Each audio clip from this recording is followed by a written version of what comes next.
right, so it's Sunday afternoon. We've had a couple days of pre-planning. Gonna finish up a few things, make sure the trailer's ready for open house, which is on Thursday when the students and the parents come in, and I've already met my students. I did get one new student Friday afternoon, so once I get the room set, I will update all of my list, add him to my list.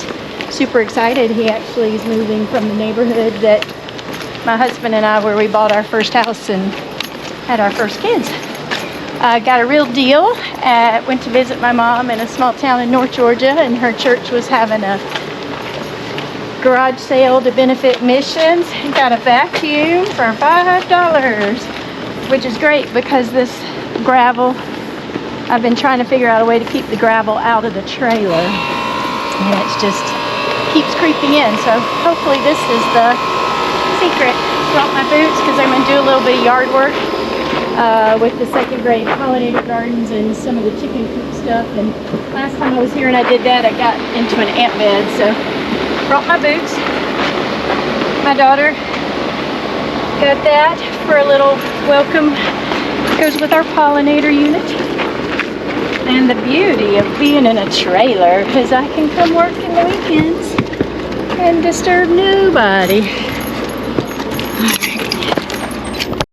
Alright, so when I left on Friday, pretty much had it set for open house. I went through our supply list. Our supply list changes just a little bit each year.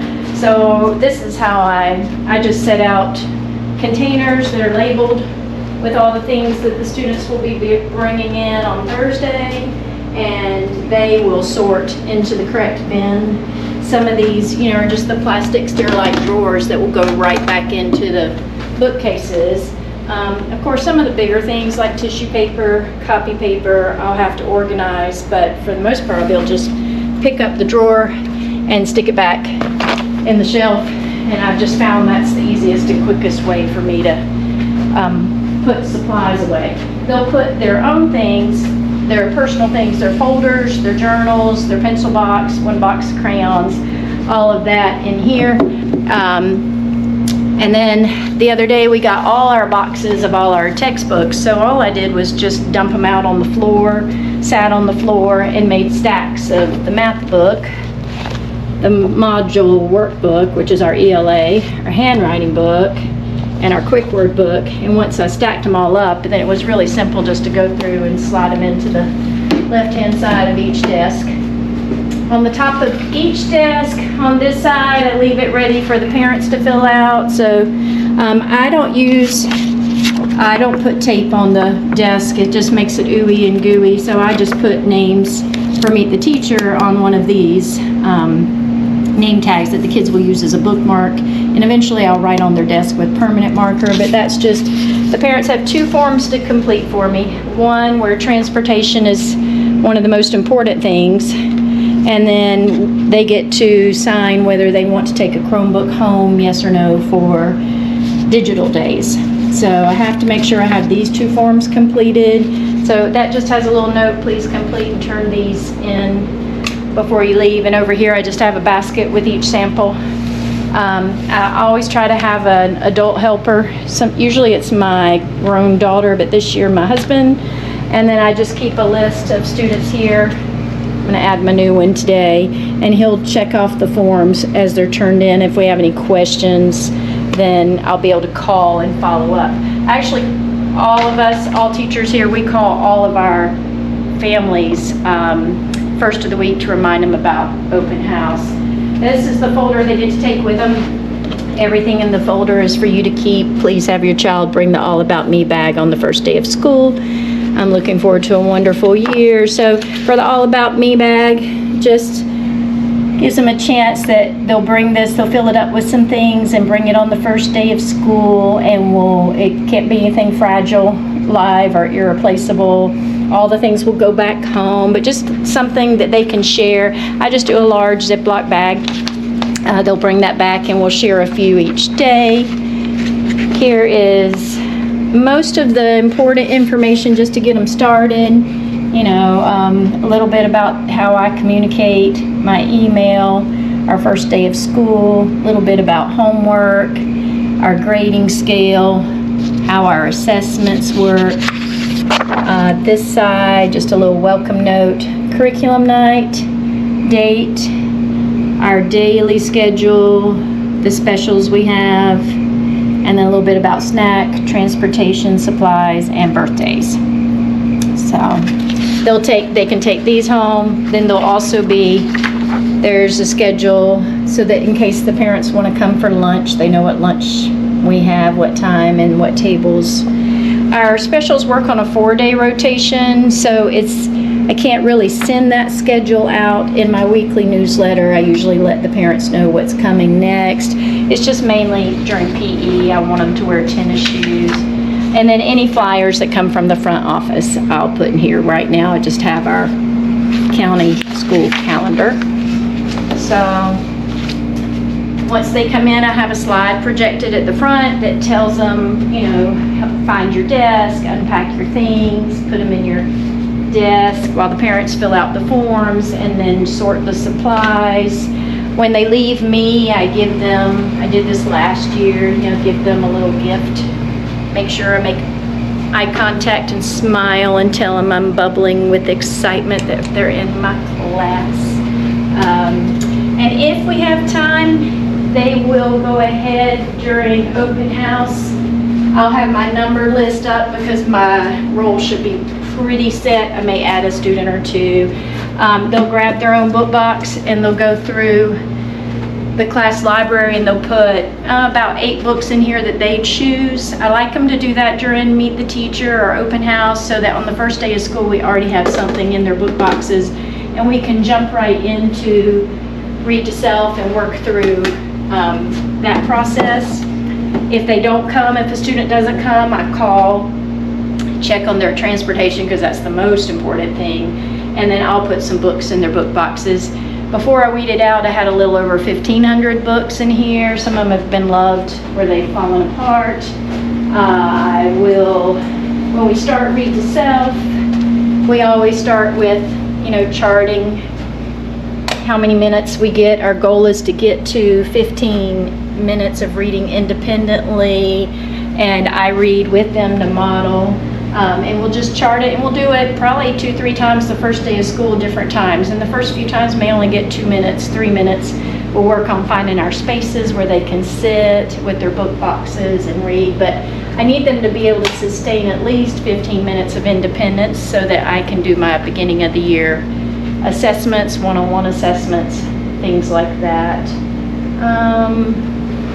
Got my birthday books ready. So I've labeled I've got one more to add, my new student. Their birthdays up here, and then I went ahead and made my copies.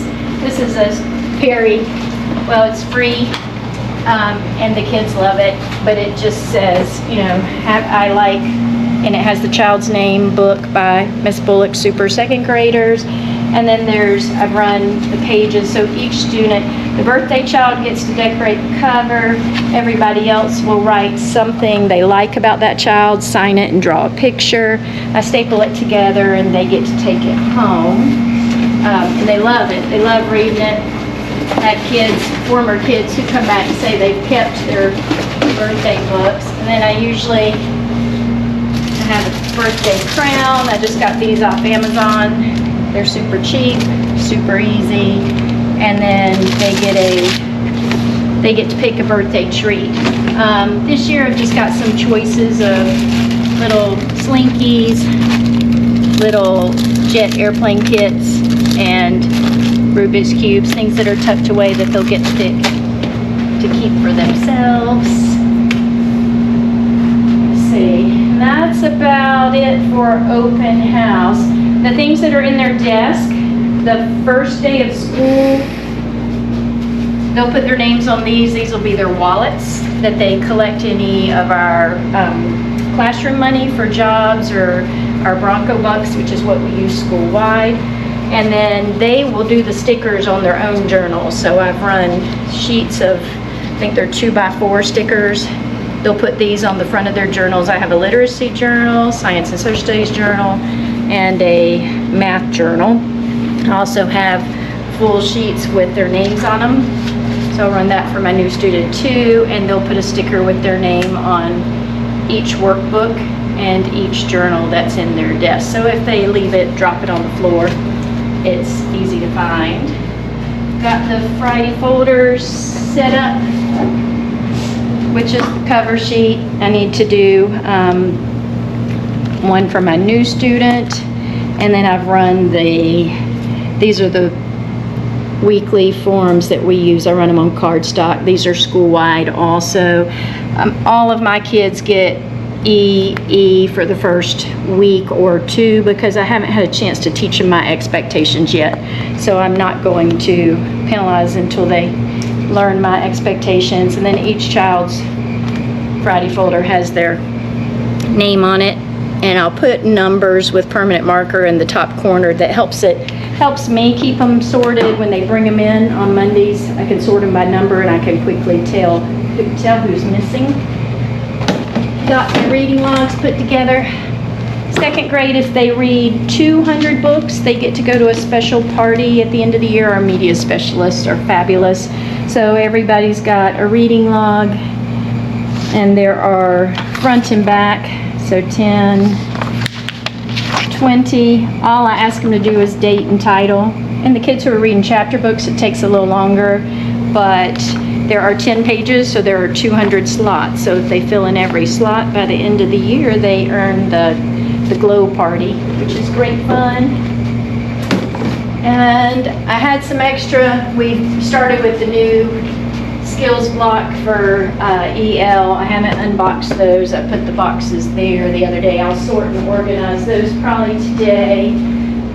My volume 2 math books, they don't need those now, so I've got the volume 2 math books down here. Volume 1 is in their desk. And I had some extra, my module 3 and 4 workbooks are here. They need module 1 and 2 for the first semester. Those are in the desk, and these are here. And then I've just got a couple extra sets as I add students as quickly I can pull out. I usually, at some schools where I've had more students moving, I would keep 6 to 8 sets and 6 to 8 welcome presents and 6 to 8 extra folders, so that when a student shows up with their parent at 8:20 in the morning, I can pull it out of my filing cabinet and hand it to them, meet the student, and be ready to go. My school, where I am now, we don't have as much movement. I usually get 2 or 3 in and out during the year. So I prep about 4 packets just so I don't have to scramble and put them together all at the same time. So right now, that's where I am. I'm gonna add my new student, prep for him, do a little organizing for today. And I think that's it. This is the slide I referenced that I usually post on open house. So when the parents come in and if I'm chatting, they know what to do. Just a little welcome message and ask them to find their desk and put these supplies inside of their desk. The extra supplies go up here in the labeled crates. Find their 8 to 10 books and put those in their book box. And I'm gonna put their book boxes maybe on their desk. I haven't got the numbers finally assigned completely because I may add some more students before I meet the teacher, that they'll fill out the forms and leave those, and then make sure they see me for their welcome gift. And that's about it.